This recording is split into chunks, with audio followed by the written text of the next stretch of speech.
தேவனுக்கு நீங்க பயப்படணுமானால் நீங்க பிறரை உங்களை எப்படி நடத்தணும்னு நினைக்கணும் அவங்களை அப்படி நடத்துவீங்க. நிச்சயமா கர்த்தர் தான் நம்மளுக்கு ஃபர்ஸ்ட் ப்ரையாரிட்டி, இல்லைன்னு சொல்லலை.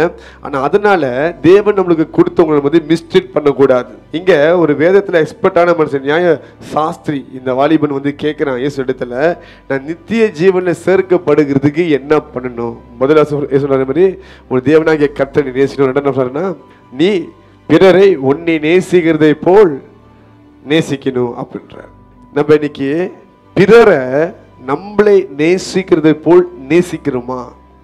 அதான் நம்மளுடைய கேள்வி. ஹல்லேலூயா. இந்த ரெண்டுமே கீழ்ப்படிந்தால் தான் நம்ம பரலோக போக முடியும். Many of us we are successful in the first commandment.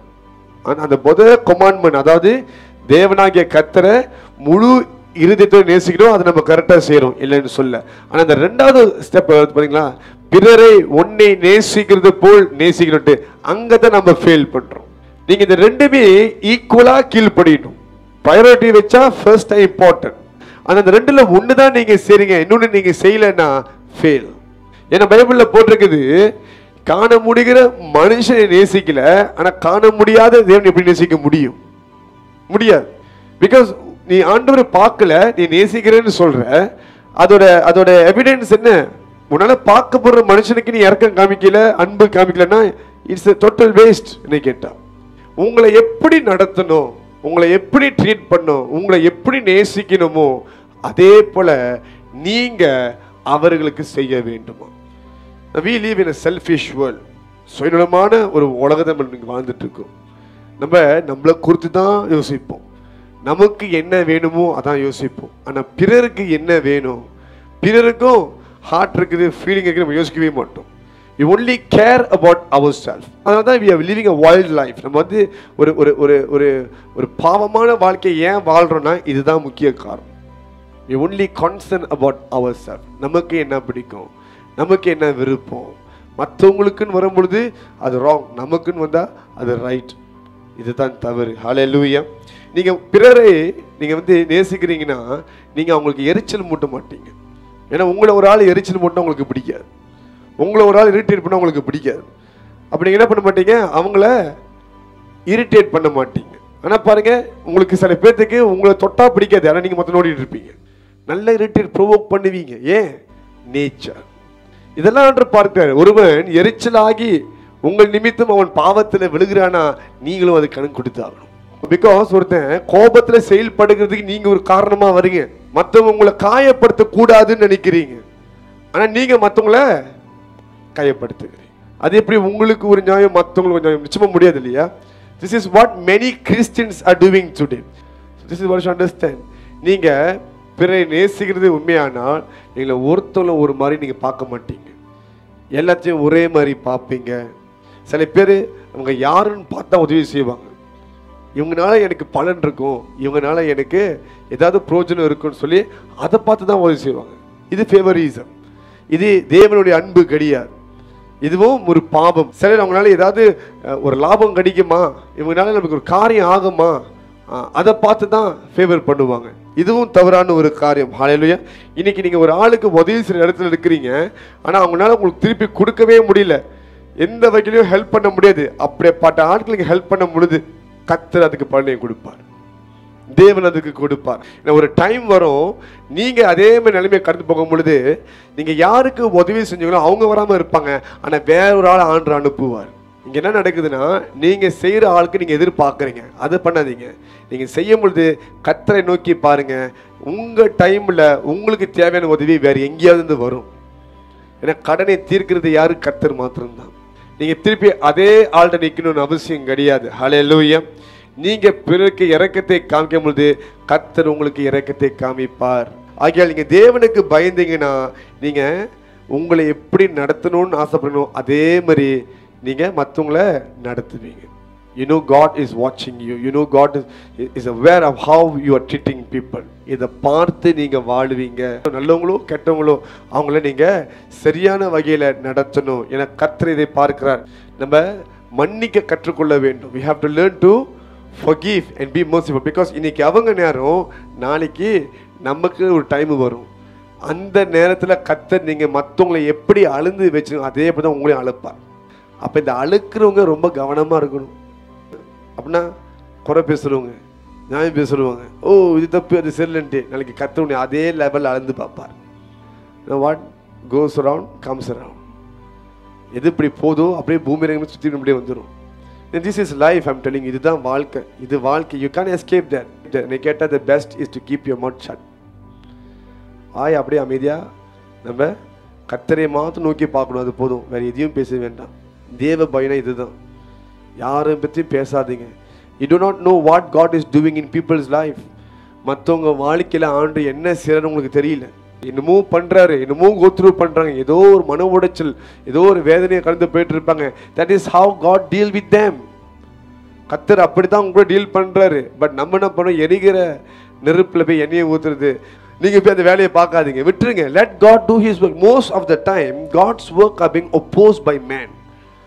சில காரியத்தை கர்த்தர் செஞ்சிட்டு இருப்பாரு, அவங்க அங்கே ஆண்டருக்குள்ளே வந்துட்டு இருப்பாங்க. நம்ம மனுஷன் என்ன பண்ணுவோம், போயிட்டு இருக்குதுன்னு ஓடிட்டு வந்துடும், போயிட்டு இருக்குது போய் கிட்டு வந்துடும். Hallelujah. Therefore, be careful. Don't involve in God's process. You will turn to be the enemy of God. கர்த்தருக்கு நீங்க சத்துருவாய் மாறிடுவீங்க.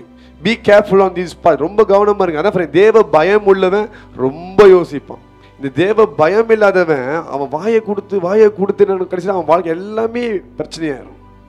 பிரச்சனை வந்துகிட்டே இருக்கும் விடாம. The best is to wait upon God. Let God do His work. யாருக்கும் நம்ம வேதனையை உண்டு பண்ணக்கூடாது, வேதனை கொண்டு வரக்கூடாது. Let the people be what they are in the Lord. கர்த்தருக்குள்ளே என்னால இருந்துட்டு போகட்டும், பிரச்சனை முற்றணும். நம்ம வேலையை பார்க்கணும். இப்படி இருக்கும் பொழுது கர்த்தர் உங்களை சரியாக நடத்துவார். But when you are not having control over your own mouth, உங்கள் சொந்த நாவின் மேலே உங்களுக்கு அங்கே ஆளுகை இல்லை, நீங்கள் பேசிட்டே இருக்கிறீங்கன்னா you just bring up a lot of curses on you. நிறைய சாபத்தை உங்கள் மேலே நீங்கள் கொண்டு வருகிறீங்க. தேவன் உங்களை பேச சொன்னால் நீங்கள் பேசலாம்.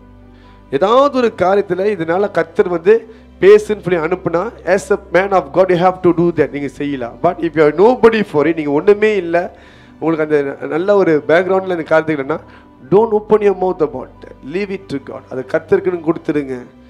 அவர் என்ன செய்வார்.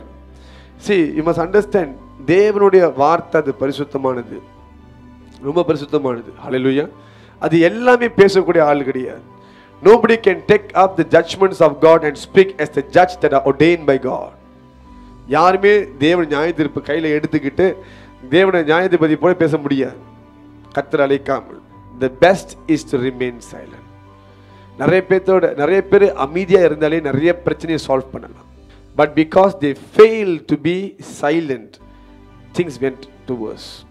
தேவனுக்கு பயப்படுறீங்களா, அப்போ உங்களோட வார்த்தை நாவை நீங்கள் ஆளுகை செய்யணும். அது ஒரு கட்டுப்பாட்டுக்குள்ளே இருக்கணும். Why you people can't be normal? ஏன் நார்மலாக இருக்க முடியல, ஏன் மனுஷனாக இருக்க முடியல, அதான் கேள்வி. என்றைக்குமே நீங்கள் உங்களை மற்றவங்க ஷூஸில் வச்சு பாருங்களேன், மற்றவங்க இடத்துல வச்சு பாருங்களேன், உங்களுக்கு புரியும் எப்படி இருந்தால் நீங்கள் சேஃபாக ஃபீல் பண்ணுங்க, எப்படி இருந்தால் உங்களுக்கு நல்லா இருக்கும், அதுக்கு ஏற்றம் நீங்கள் மாறுவீங்க. அதை தான் நான் உங்களுக்கு சொல்கிறேன். Put yourself in people's shoe. Don't make them to feel bad. மாற்றிக்கும் இந்த காரியத்தை. பிஸிபோடி வேலை வேண்டாம். தேவ பயம் இருந்தால் நீங்கள் பிஸிபோடியாக இருக்க மாட்டீங்க. பாருங்கள், எல்லாத்துலேயும் நம்ம மற்றவங்களை எப்படி நடத்தணுன்றது ரொம்ப கவனமாக இருக்கணும். கொஞ்சம் ஆராய்ந்து பாருங்கள். நீங்கள் வேலை செய்கிற இடத்துல மேபி நீங்கள் ஒரு இன்சார்ஜாக இருக்கலாம், நீங்கள் ஒரு சூப்பர்வைசராக இருக்கலாம், நீங்கள் ஒரு டீம் லீடராக இருக்கலாம், நீங்கள் ஒரு பாஸாக இருக்கலாம், இல்லை நீங்கள் ஒரு பிஸ்னஸ் செய்யலாம். உங்களுக்கு கீழே வேலை செய்கிற ஆட்களை எப்படி நடத்துகிறீங்க யோசிச்சு பாருங்கள். அப்படியே மாடுகளை ஓட்டுற மாதிரி ஓட்டக்கூடாது. ஏய் பிக்கி சனாலா அப்படிலாம் கத்தக்கூடாது. அவங்களும் மனுஷன்தான். எப்படி யோசிக்கிறோன்னா, நான் அவங்க இடத்துல இருந்து என்னை ஒரு ஆள் பேச எப்படி இருக்கும், அந்த சிந்தியில தான் நீங்கள் இருக்கணும். ஏன்னா நீங்கள் நினைக்காதீங்க, நான் சர்ச்சில் நான் எல்லாத்தையும் நல்லா நடத்துகிறேன் பாஸ்டா. சர்ச்சு அது வேற, சர்ச்சில் நீங்கள் உண்மையாக இருக்கு அது ஆண்டு தெரியும், ஓகே. ஆனால் வேலை செய்கிற இடத்துலையும் கர்த்தர் இருக்கிறார். ஹாகார்னால கர்த்தருக்கு எந்த பிரயோஜனமும் கிடையாது. அவர் ஜனங்களுக்கு சேதனம் தான் உண்டாகும். ஆனால் அந்த ஹாகார் அழுகும் பொழுது கூட கர்த்தர் இறங்கி வருகிறார், அவ கண்ணீருக்கும் பதில் கொடுக்கிறார். அப்படியானால் நீங்க எப்படி நடத்துறீங்க மற்றவங்களை, வெளியே கவனமா இருங்க. அதுன்னு எல்லாத்தையும் போயிட்டு அப்படியே கட்டி பிடிச்சிட்டு அன்பா இருக்கணும் அப்படின்னு சொல்ல கிடையாது. கரெக்டா இருங்கன்ற, நீங்க ஃபர்மா இருக்கணும், ஆனா ஏசக்கூடாது, தேவையில்லாத வார்த்தையில பயன்படுத்தக்கூடாது. நீங்கள் எப்படி ஒரு எஜமானுகிட்ட கை நீட்டி சம்பளம் வாங்குறீங்களோ அவனும் அதே போல் தான் வாங்குறான். அம்மா என்ன நீங்கள் மேலே இருக்கிறீங்க, அவங்க கீழே இருக்கிறாங்க. அவங்கள நீங்கள் நல்லபடி நடத்தணும். ஏன்னா கர்த்தர் அதை பார்க்கிறார், தேவன் அதை பார்க்கிறார். எப்படி பேசுறீங்க, எவ்வளோ ரூட்டா, எவ்வளோ ஹாஷா நீங்கள், இதெல்லாம் ஆண்டு பார்க்கிறார். Show Christ to them. இயேசு அவங்களுக்கு காமிங்க, அங்கே இயேசு கிறிஸ்து மகிமை படுவார். அப்போ நீங்கள் அங்கே போயிட்டு பாஸ் மாதிரி முறைச்சிக்கிட்டு அப்படின்னு இருந்தீங்கன்னா இட்ஸ் அ வேஸ்ட். ஹல்லேலூயா. வீட்லேயும் அப்படி தான், உங்கள் தங்கியிருக்க வட்டாரத்துலேயும் அப்படி தான். Be careful. உங்கள்கிட்ட இந்த கருத்தை ஆண்டு பேசுகிறாருன்னா நீங்கள் இதை மாற்றணும் என்ற அர்த்தம். ஹல்லேலூயா.